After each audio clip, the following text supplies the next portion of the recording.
on, everybody? Welcome to Trades Lady Happy Hour. Hope everybody's having a fantastic week so far. Don't mind my messiness. I'm at the shop working on the Iron Maven, of course. But I'm, of course, having to take time out to sit down and have an amazing conversation with another awesome tradeswoman. If you are new to Trades Lady Happy Hour, welcome. It's good to have you here. This is the weekly show where each week I get to meet an incredible woman working in the trades. Women make up a very small percentage of trades folks, but there are lots of us, and they often don't get a lot of attention or light shown on what they're doing or who they are, and their successes and their stories. And often their stories are filled with both a lot of wonderfulness, but also a lot of challenges as women in an incredibly male-dominated field. So this is about giving them some love and attention, helping share their stories and spread the good word that there's amazing women out there, and that they deserve some recognition. So thank you for joining in. Those of you who have been around before and have been hanging out with us over the course of the last year and a half that we've been doing this. Thank you guys so much for your support and continuing to tune in. Let's see, what other little housekeeping things do I need to do? Number one, very importantly, today is the last day for you to put in your vote on what color the Iron Maven should be painted. So there are 3 custom colors. You can go to girlganggarage.com to pick which one you would like to win. And then whichever one wins is what we paint the car. So it will be unveiled at SEMA this year in the BASF booth. So make sure you go do that. I do want to thank our sponsor for this series, Drive Time, for helping make this possible and really for showing their support for women in the trades by supporting this happy hour. So big thank you to them. And then I think that's all the housekeeping stuff. So without further ado, we should get to know our Trades Lady guest for this week's episode. Our guest is a heavy equipment diesel technician. She is seriously badass. I'm really, really excited to meet her and hang out with her and chat with her a little bit. So, my goodness, I am so sorry, guys. I feel like I'm falling apart here. I was at the shop till 2 a.m. last night or this morning or whatever that is. So no alcohol, pure energy drink. Anywho, let's get to meeting our guest. Very excited to meet her. I'm going to see if she's in the room. So stand by. Coming in live. There we go. Hello. How are you? I hope my internet's good. Uh-oh. Hey. I hope so too. You're freezing a little bit, but. Okay. Uh-oh. Nope. Hopefully. It might be mine too. Do you have crappy internet? Yeah, kind of. I'm in the middle of nowhere. Oh. Where are you? I'm currently working in Labrador, so I just worked all day, actually. I just got off. Gotcha. Okay, so your name, Labrador Diesel Hippie, has nothing to do with the dog lab, the place? No, it's because I'm from Labrador. I didn't even know there was I also have a dog who is a Labrador, too. I didn't even know Labrador was the name of a place. Yeah, Newfoundland and Labrador. Okay. It's North Canada. Okay. Learn new things every day. All right. So would you mind introducing yourself to everybody at home and let them know who you are and what you do? And sure. We'll dive into the good stuff. My name's Crystal Cadwell. I'm originally from Labrador. I live in Quebec City right now. I'm a fly-in, fly-out heavy equipment mechanic for Toromont Cat.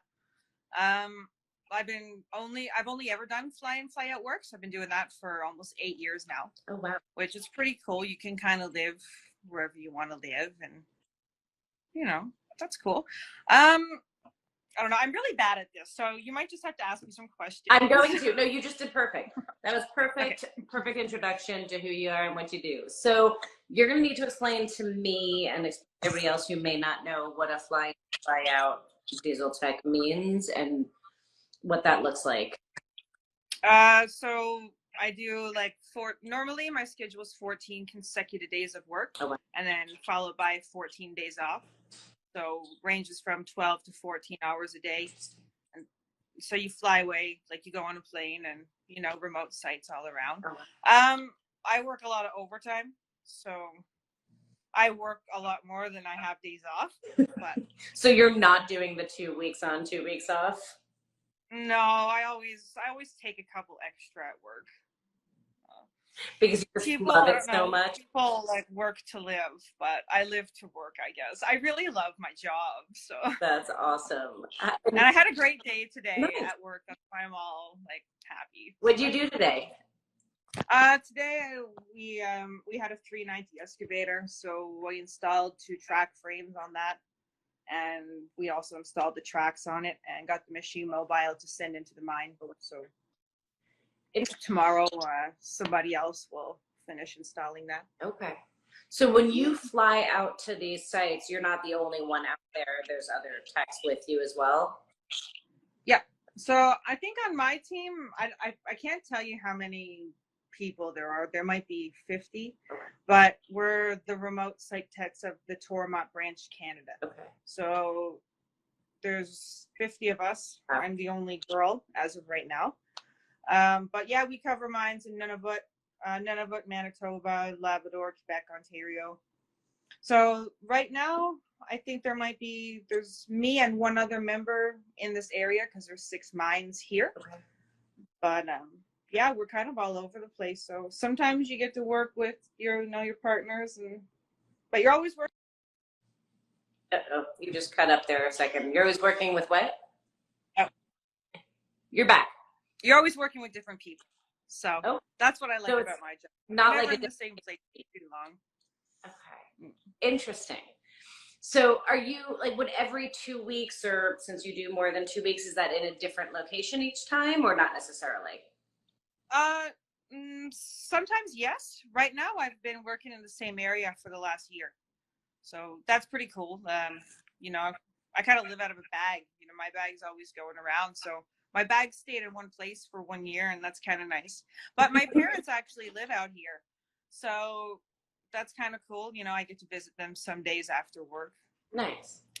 Because a lot of the times you're in like a remote camp. So it's like a isolated, dry camp. You're there and that's it. Right now, the gig that I have, it's in town. So I stay in a company house, and my parents live down the road. So that's cool. That is way better. I don't travel nearly as much as you do and live out of a bag, but I get how freaking exhausting that can be. Yeah. I'm tired of hotel rooms.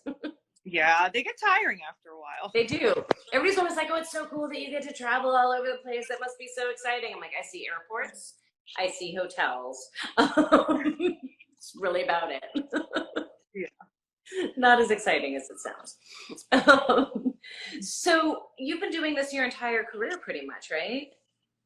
Yeah, I finished college, I think, when I was 18. And right after I landed a job in just a project here in Labrador. So that was 14 days on, 7 off. Okay. And I did that for maybe 2 years. Oh, wow. Then after I worked at the mine for a little bit, and then I ended up in Nunavut, and I worked in Nunavut that's like north. I've actually heard that name, and it cracks me up every time I hear it. So I passed a couple of years up there. Okay. And I've been with Toromont now for the last 3.5 years. Nice. So kind of been everywhere. But yeah, there was 1 year that I worked in a truck shop in town in Quebec City. Okay. But Monday to Friday is just not for me. I kind of gathered as much. Yeah, like I don't know. I'm not able to like leave a job on Friday and like wait to start it on Monday. When I started, I just want to finish it. I feel you. That's why I was at the shop until 2 a.m. last night. I'm like, I am working on a project and I want to finish it. What were you doing last night? I was welding a flange on a hood. Oh. Yes. Nice. And I was committed to getting it done before I went home, and then I ran out of gas at 2 a.m.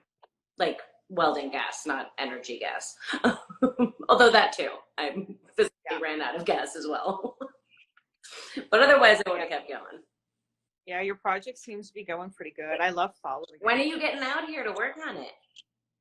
I'd like to try October, but like the dates that work for me, it's kind of at like the crunch time for you. So That's all right. I'm waiting to see my You just schedule. have to But if be I can, prepared for the crazy. That's all. I'm down. I just want to turn wrenches with another girl. Man, I would love to. Have you ever turned wrenches with another girl? No. Have you ever Um, met another woman? yeah, actually, yeah, one time there was a young apprentice girl I got to work with for a couple of days, Nice. that was a couple of years ago. That was it. All right. Mm, Interesting. yeah. Let's dig into that a little bit. But first I want to go back into time and rewind and like how did you wind up doing specifically diesel big equipment? How did you wind up doing this fly in, fly out thing? What brought you to that? How did you get to where you're at? Well, it all started. I was like 3 years old with a little pair of blue coveralls, just following my dad around. He used to sign me in to like back in the day, you could sign your kid into the mine for a day. So like he would sign me in, and like I just always wanted to do whatever my dad did. You know, he's kind of my hero in that way. But I just learned to like it. So I set that goal out, and it's kind of easy, you know, you don't need to have the best grades too, and it's not a long college course here in Labrador, so it kind of worked out perfect for me. But I graduated high school, and right after I went straight to college. So here in Labrador, that was a 9-month course for me. Okay. You can follow an apprenticeship program. It's over the course of 5 years to get your Red Seal certificate, but fortunately I always worked for French companies, so I didn't follow an apprenticeship. I'm kind of just winging it, I guess. Interesting. But yeah, and then after college, I just never gave up. You know, like you send 50 resumes out and you get one call back, but you have to. So I never stopped because I always knew what I wanted. You know, people always want something in their life, I suppose, like, you know, family or something. But I just always wanted my job, so I made sure it happened. I love it. Was Dad a mechanic for in the mines, or did he work in the mines? Yeah, my dad was a mechanic. Okay, so you Yeah. followed in his footsteps. Yeah. What is that? I'm trying to. Trying to. I'm sure he's incredibly proud. I hope. How does he I hope feel? he's watching right now. Hey. How does he feel about the fact that you followed in his path? Is he happy about it? Yeah, I think he likes it. You know, he'd probably prefer if I was more close to home doing what I do, but I think he's okay with it. It's interesting because I hear sometimes like male or female, like doesn't matter. I know a lot of like older generation of technicians in general. They're like, I don't want my kids doing this because you know they've had a hard time or a challenging time, and it is hard on the body and all the rest of it. And I know a lot of mechanics are like, there's no way I want my kids to do this. Is there any of that from him, or is it just Yeah, he always said like you could just be an operator, you know, like same pay, you're in the air conditioning, you're in the heat. My dad actually just gave up wrenching, and now he's a driller. oh So he's kind of in his retirement gig now, but yeah. you know, he sure has mentioned the idea of, you know, there's something else I could do that's easier for my body, Yeah. but I never listened to him anyway. I should, but I think they are watching because I just saw a little comment come up saying we're here. oh. So yeah, I think that's part of it, right? We don't listen to our parents say. It's just chill. Were you always a defiant little kid? Sorry? Were you always defiant as a little kid? Yeah. I love it. I feel like we all are though at some point. A little bit. Yeah. Yeah. Yeah. I think some kids need to be more defiant. So what about, can I ask you a question? What about you? How did you always turn wrenches? Like, when did you start getting into it? Not when I was 3, like you. No, I didn't get into cars until I was like 17-ish. Okay. But I had never been around it. I'd never been exposed to it like you were. So it was something that came like much later in life, and came out of necessity in a sense. Like I was interested in not feeling vulnerable when I brought my car into the shop.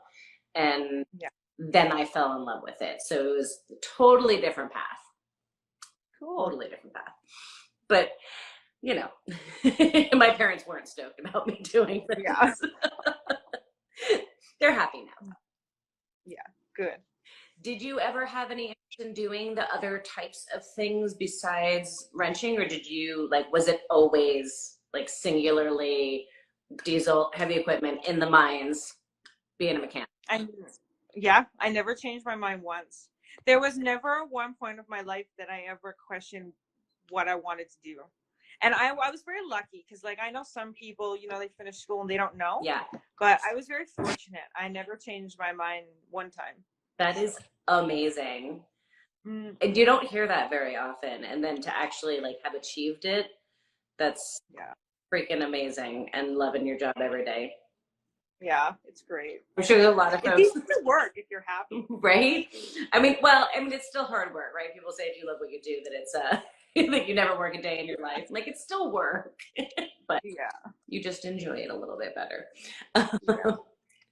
So in high school, oh, my light just went out.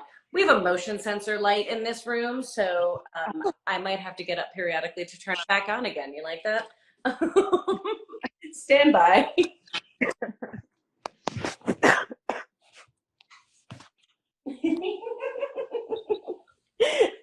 I totally forgot that it's on a motion sensor. I'm like, wait a second, why did the lights just go out?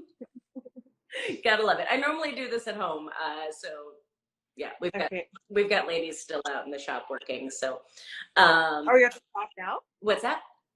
You're at the shop now? I am, yes. Oh. So there's a couple ladies out there doing some body work and doing some problem solving. So I'm in the break room. Oh. Yes. If you'd like later, I can take you on a little like visual tour of what's going on if you're interested. Yeah, that'd be cool. So, okay, so you always wanted to do this. It's absolutely freaking amazing that you only had one mission and one desire of what you wanted to do, and here you are doing it, flipping it out. It's amazing. But so in high school, were you able to do this? Did you start before high school? Like, what, you started at 3 being interested in it. What then? When I started working, like, I was in, like, my dad didn't really pick at a whole lot of stuff in home, but like, I paid attention when he worked on the skidoo or stuff like that. But my friends, like, I was always friends with boys, so they were into it, and I found myself when you're in high school picking around on skidoos and stuff like that. And when I was in high school, I got lucky, and they have summer student employment in town. Okay. So I got on with the town to work as a summer student, but they put me in the garage. So I got to work with this old gentleman for 3 months, and that was the summer, my second last summer in school, and then after I went to college. So Okay. So that program, was there like a mechanic program in your high school in general, or was that summer program? that was just summer, like a student employment. The town gave me a job to work in the garage. And they just happened to put you in the garage? Or did you work, like, did you try for that? I asked. And they were cool with it? When I want something, I'll ask for it. And if my boss was watching, he'd probably say yes. But no, I asked, and it's a very small town, so everybody knew. Okay. So it was like that a surprise. I wanted to go be a mechanic. Yeah, so they put me in there for the summer. Unfortunately, there's not a program here in high school for students to take like auto mechanics. Is that there should be? Yeah. Is that just where you are, or is that like generally in Canada? I think it's just where I am. Okay. I'm pretty sure it's just Labrador. Okay. How big of a town, city is? I don't know what it is. Maybe like 11,000 people. Oh, it's tiny. Yeah. maybe 10,000, 11,000. Oh my gosh. Yeah, I grew up in a town of like 30, 35,000. Oh. Okay. And it was right next to New York City, so it was like ooh, that's big. Yeah. I can't fathom living in a small town, but like Phoenix feels like a small city to me. I looked at it on Google after you told me where you were, and I was like, oh, I go there alone. That's big. We'll make sure you're safe. That's fine. I'm pretty sure you can handle yourself with just about it. I'm looking at your pictures. I'm like, I do not want to meet her in a dark alley. She could probably kick my ass. There's a Westcott in my pocket. I love it. So nothing in high school. You go to take this summer program, and then college looked like what for you? Was it specifically a technical college or? Yeah, it's the College of the North Atlantic. So in Newfoundland and Labrador, it's just it's a 9-month course, and then you work and you can go back to school to level up. Okay. But yeah, it's just a 9-month course. You get like a college certificate. Okay, specifically in diesel mechanics or heavy. Yep, heavy equipment technician. So Okay. diesel engines. Okay. Big stuff. All the big stuff. That's interesting. And then the journeyman program, you were saying it doesn't. So the apprentice thing doesn't apply if you work for a French company. Is that what you were saying? Well, because Quebec, Quebec's the only province in Canada they don't recognize a red seal. So they don't do the apprenticeship program. So myself, sometime this year, I'm going to challenge my exam, because if you want to challenge it, once you work like, I think it's 9,000 hours or something, you're able to go write it. So I've been able to go write it for a long time. I just, we're mechanics. We're not good at school. So not always. I've been putting it off, but I'm going to go. We're not always not good at school. Yeah. I'm sure. Well, I was. I'm sure you would have been if you applied yourself because you wanted it. Because I get the feeling that whatever it is. I did apply myself in college, and then I was good at it. So. Right. See, we apply ourselves to what we want, and that's what you did. And here you are, totally succeeding at it. So. Yeah. Were you the only woman in your program that you went to, or was that a little bit? What was that? No, there was one more. Oh, nice. Yeah. And I believe she's operator now. Okay. But there was another woman in my course. Nice. Was it? Could you tell from being there? Was it common for them to, or at least not a brand new thing to have a woman in their program, or was it weird for them? Yeah, in Labrador it's pretty common. Because there's a lot of mines. So a lot of women out here are in welding. Okay. There's a couple of mechanics. A lot are welders and electricians. Okay. But it's in like this small town where I think there's 3-4 mines in the proximity. It's actually very common that women out here you're going to see a woman working in the mines. So. Okay. Interesting. Yeah. Interesting. Yeah, in this part of Labrador, you don't really get looked at twice when you show up on, so it's cool. Yeah, there's more women out here. That's very interesting. I always find it interesting, like different places, like whether they're accepting of it or not. Like sometimes the smaller towns are less accepting because it's male, female, traditional role kind of thing.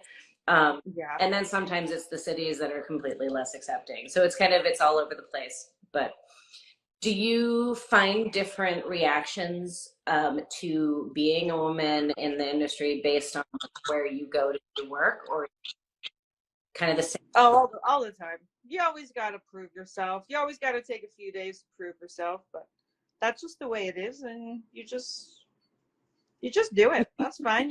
Give them 2 days. They warm up. They realize, you're pretty cool.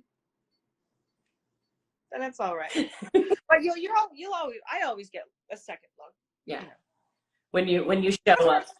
First time. Yeah. Then once you're in like one area for so long, people start to recognize you. But like when you show up in a service truck and you're a girl and it's the first time, they're like. Have there been like particular places you've gone like regionally that seem to be worse than others? I'm always curious about that. No, not really. Okay. Yeah, I can't really say any place for me has really been any different. Nice.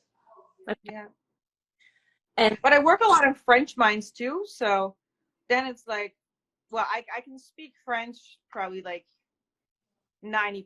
Okay.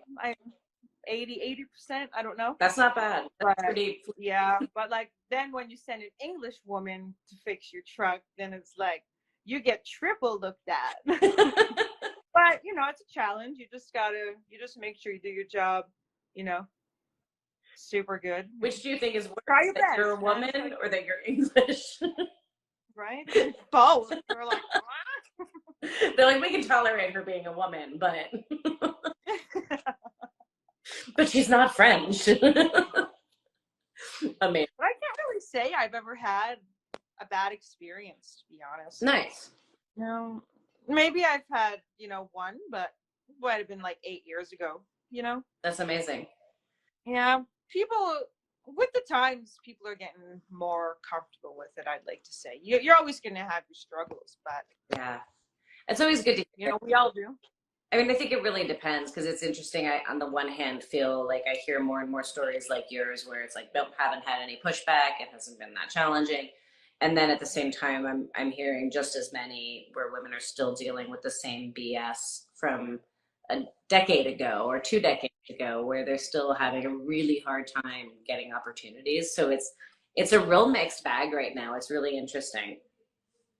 Yeah. But you still feel I said maybe in the city, uh-oh. I assume in the city, there's probably not a lot of female mechanics. Yeah. No? No, and you would think more densely populated that there would be more just because there's enough, there's so many more people, but it's definitely not. There's not a lot of women in the cities doing this kind of work, but it is growing. It's interesting. So I'm interested though, because you're saying you haven't like had any issues, but you're still like you have to prove yourself. Is that something internal that you feel, or is that like what makes? Well, it's like, people like, you always get watched a little bit harder than everybody else to make, it's like, does she know what she's doing? Or, they'll always look twice, but that's kind of what I meant. Okay. It's sure I've had a couple of bad experiences, but I don't really, that doesn't define my career. So why bother talk about it? Yeah. No, I love that. It doesn't bother me. Whatever. That's an awesome perspective. Yeah, if you let things bother you, you're not gonna go as far as you want to go. Yeah. And I think it brings it on more, right?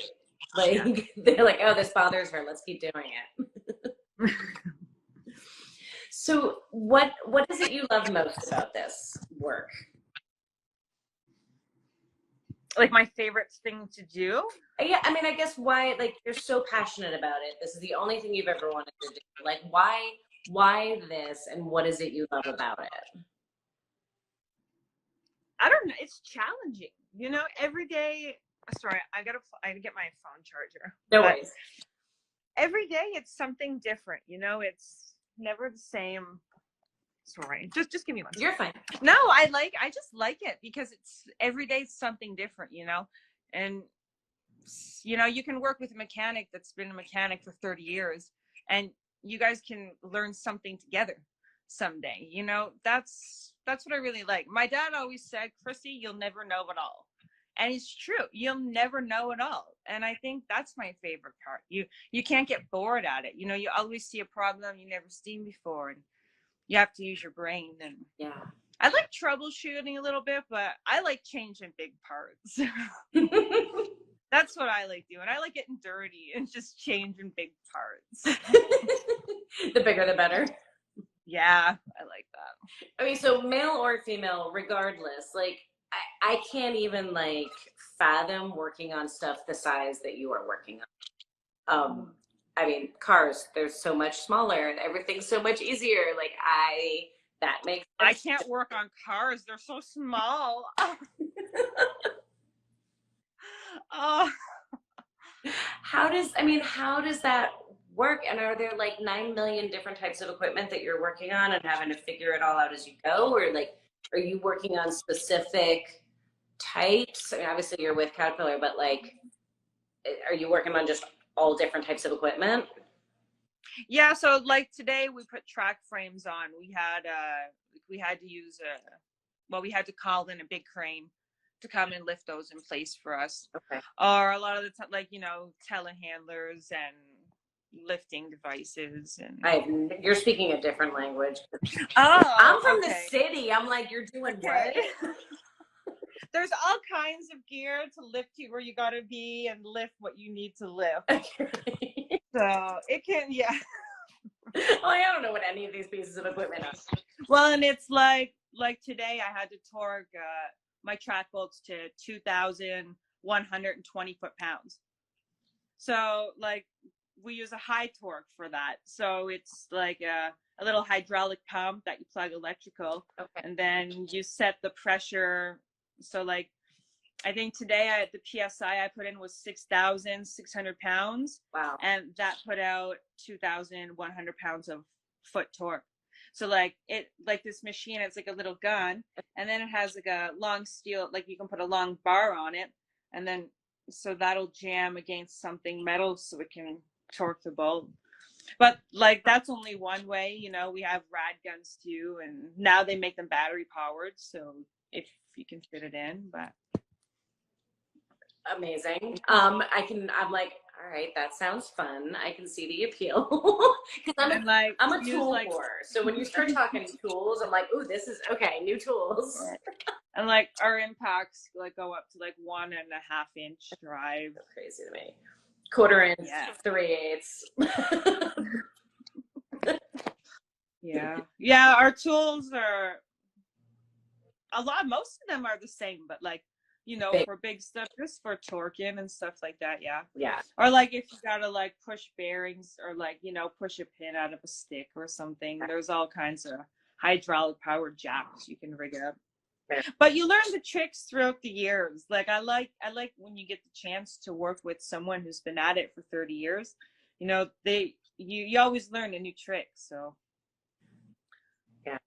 Do you work on other stuff too, or are you like do you work on your car? Does it transfer over? Or you just like, no, this is this.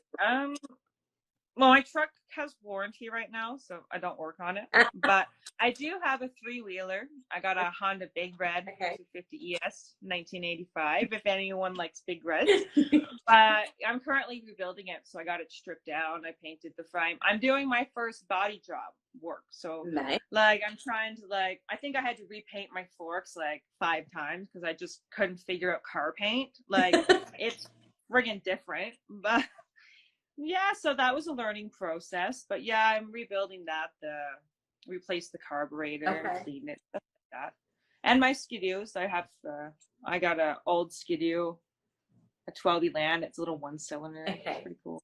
Do you enjoy that in the same way, or are you just like, I'm doing it because I know how to and I can, or? No, I love working on that stuff. Okay. I don't want to work on my truck. No, my truck, like... Interesting.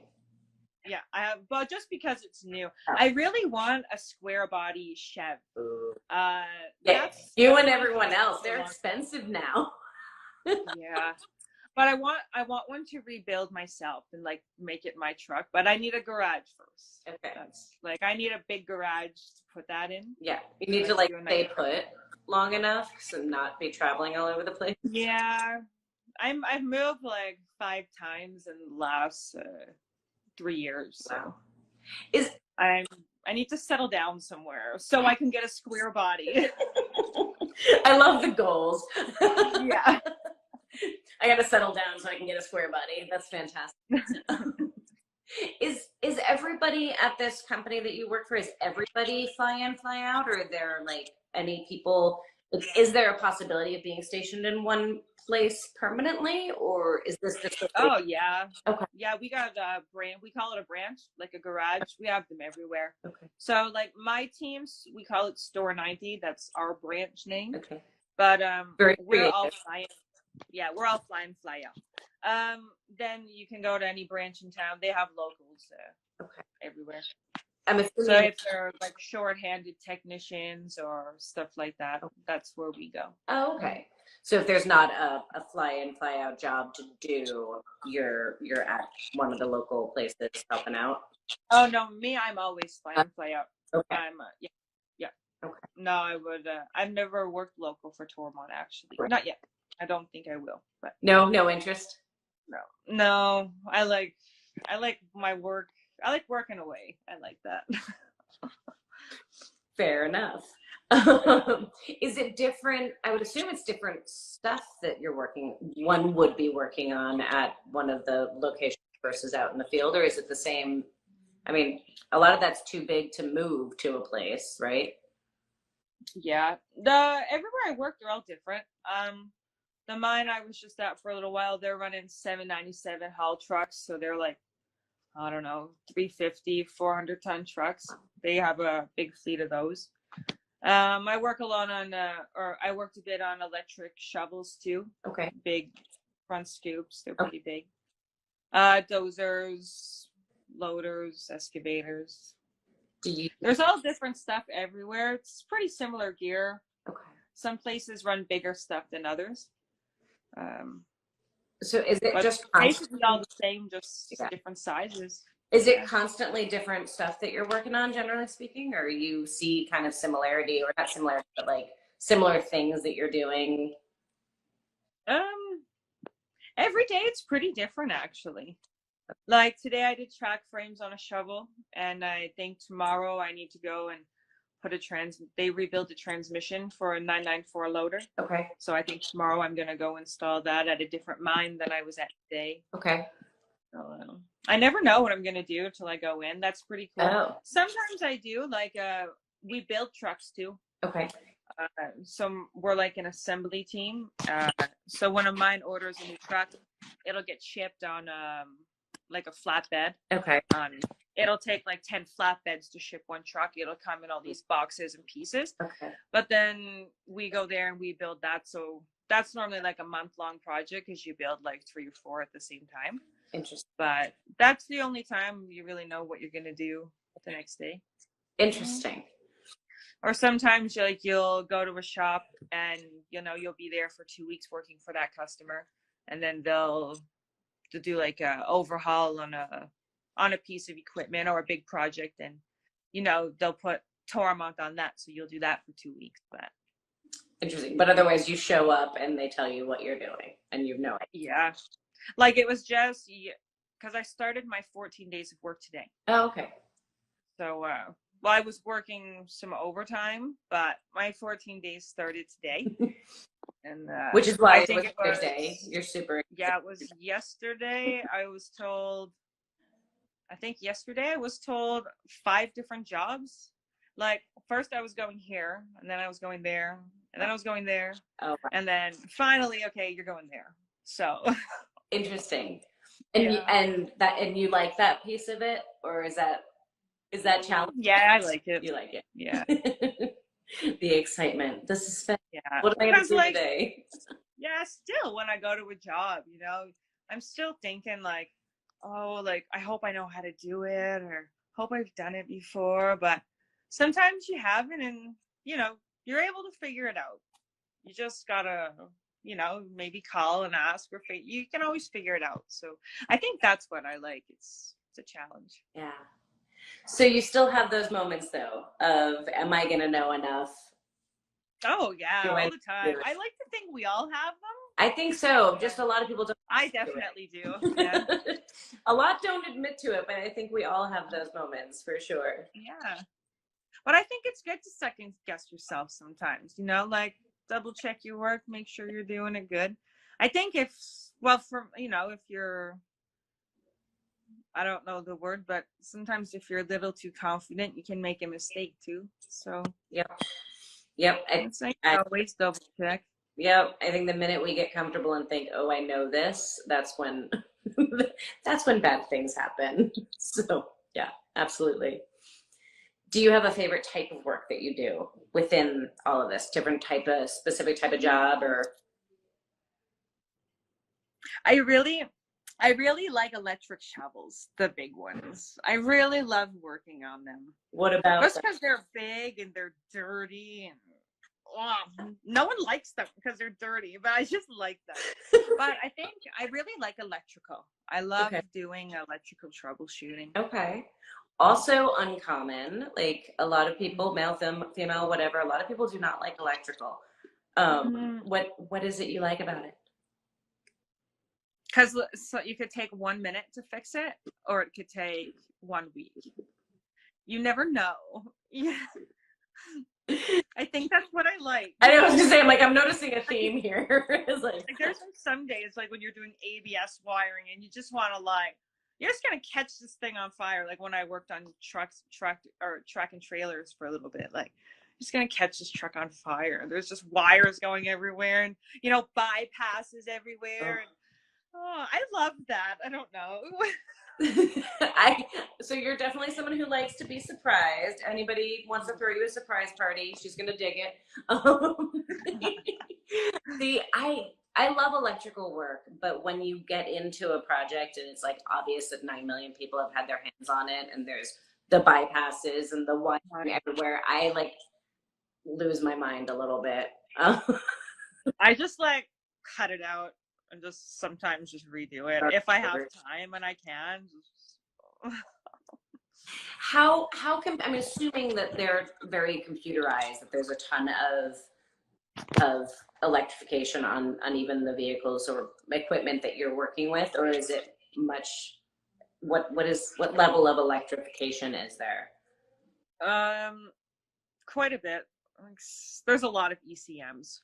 A lot. Okay. Caterpillar, we have this cool system called ET. So you can just plug your company computer into this, and pretty cool. You can make some diagnostic tests on there, and you can check pressures for DPF, all pressures. You can literally check anything you want basically on the truck with this. So if you have codes too, like it'll flash codes, you can plug your computer, or read them. And then with our program SIS, it's like it's the Bible for Caterpillar. Okay. Anything like a part, like a manual for your car, but for us. So nothing like but there's a lot of computers on it, and I don't like computers. I like electrical with my paper schematic and my test light. I don't like plugging in my computer. I'm young, I should like it, but there's no such thing as should. Whatever works for you. So when I see like a kid come on site who's like just a couple years younger than me, I'm like, yeah, he's super good at the computer. Give him that job.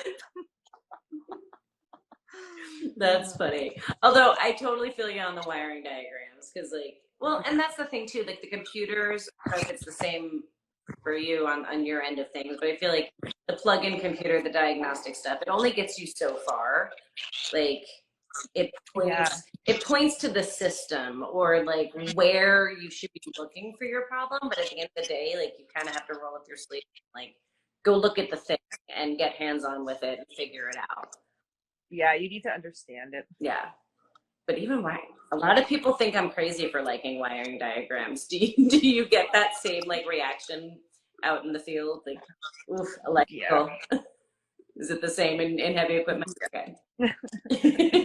It's always so interesting to me, like what stuff carries over from one type of trade to the other versus the stuff that doesn't. So it's interesting to see that that's kind of all the same. What do you think has been your biggest challenge in your career? Oh, yeah, I'm sorry. I'm so tired. You're starting to lose me a little bit. You just can't think of challenge. No I'm sorry. Okay. What was the question? What do you think has been the biggest challenge that you've encountered in your career?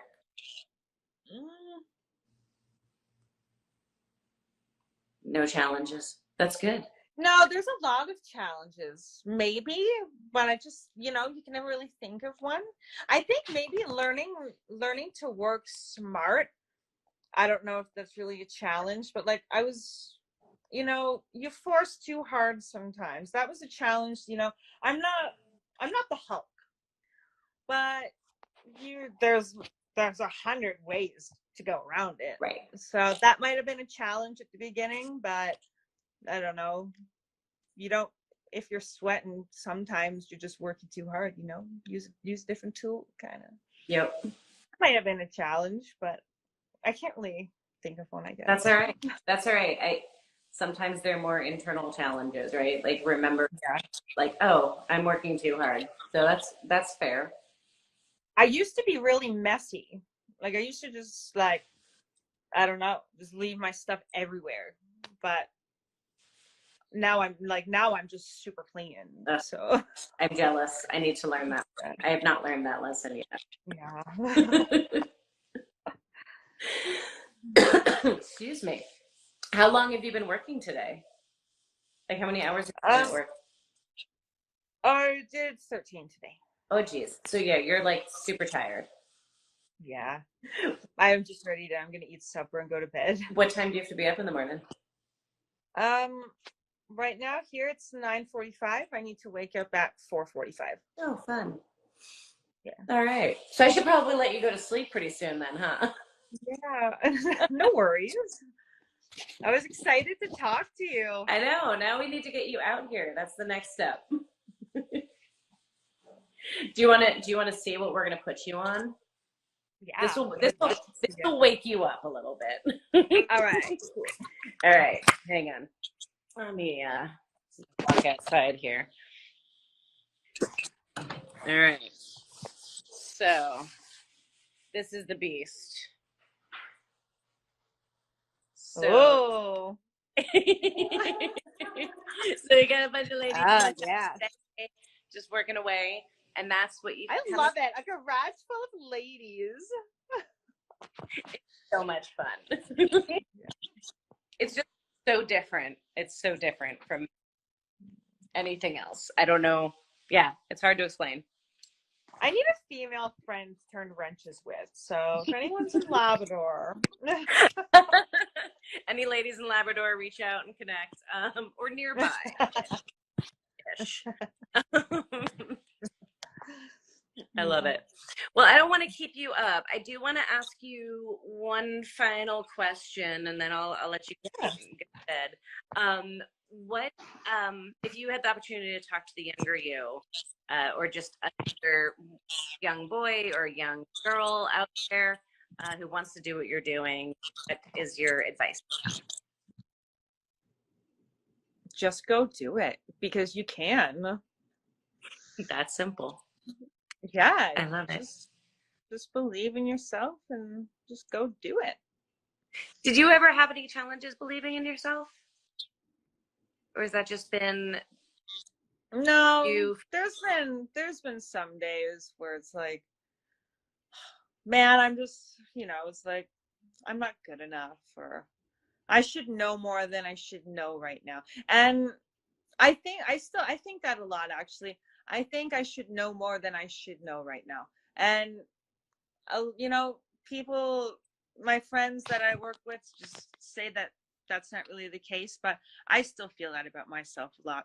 So maybe that is a challenge that I have. That's probably mine.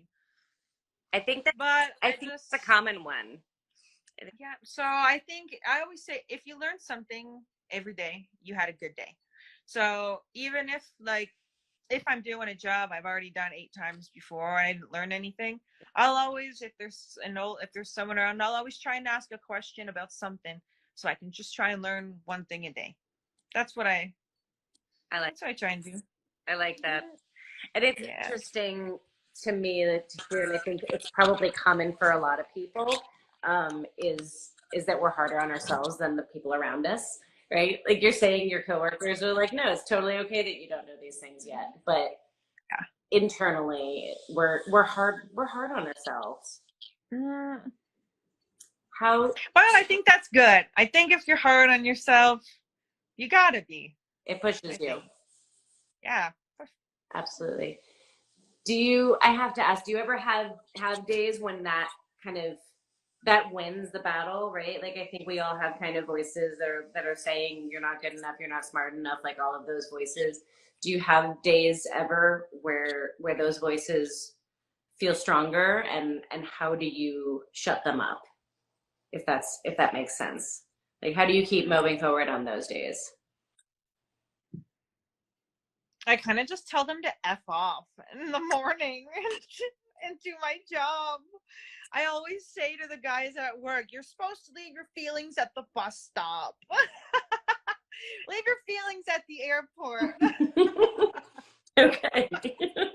But Nope. yeah, I'm with I you. try. I just try and tell them to F off, and I just try and go about my day because I've learned, and I've only learned this kind of recently. But if I dwell too much, and if I think too much, and oh man, I don't know what I'm doing, I'm gonna mess something up. So I'm trying to just kind of get them out of my head in the morning and I like that. go on. Yeah. I mean, I feel the same way. Like you literally have to just tell them, like I imagine my little like shitty voices that are talking crap to me and I like literally imagine them like fuck off, I don't have time for Yeah. you. Yeah, exactly. That's exactly what I do. Yeah. I love it. Beautiful, beautiful advice. Tell the little gremlin voices to fuck off and Yeah. just do it. I love it. Yeah. Well, I am going to let you just go eat dinner and go to bed so that you. Well, thank you for your time tonight. No, thank you. It was really awesome to get to meet you, and I hope I get to meet you in real life soon. Um, I hope so. I think you're totally badass, and I have the utmost I respect. think you're badass too. Aw. I think you're super badass. We can both be badass. I love Yeah. it. Get your butt out here so we can be badasses together. All right. I'm gonna try. Deal. And if All I'm right. ever in Labrador, which I didn't even know existed. Quebec. I live in Quebec. Oh, that's City. right. Quebec. Yeah. That's more realistic for me to end up in. Yeah. All right. Well, thank you for spending time with me and agreeing to this. And hopefully we get to meet in real life at some point. I have to thank our sponsor again, Drive Time, for making this all happen. And I want to thank everybody who's been watching and hanging out with us for hanging out and getting to hear the story of how she got her start and her passion and all of the rest of it. I hope you enjoyed this as much as I did. And for now, we are going to bid you guys adieu. Have a fantastic night. Be good to yourselves. Be good to one another. Go eat some dinner and go to sleep. Thank you. Bye. Bye.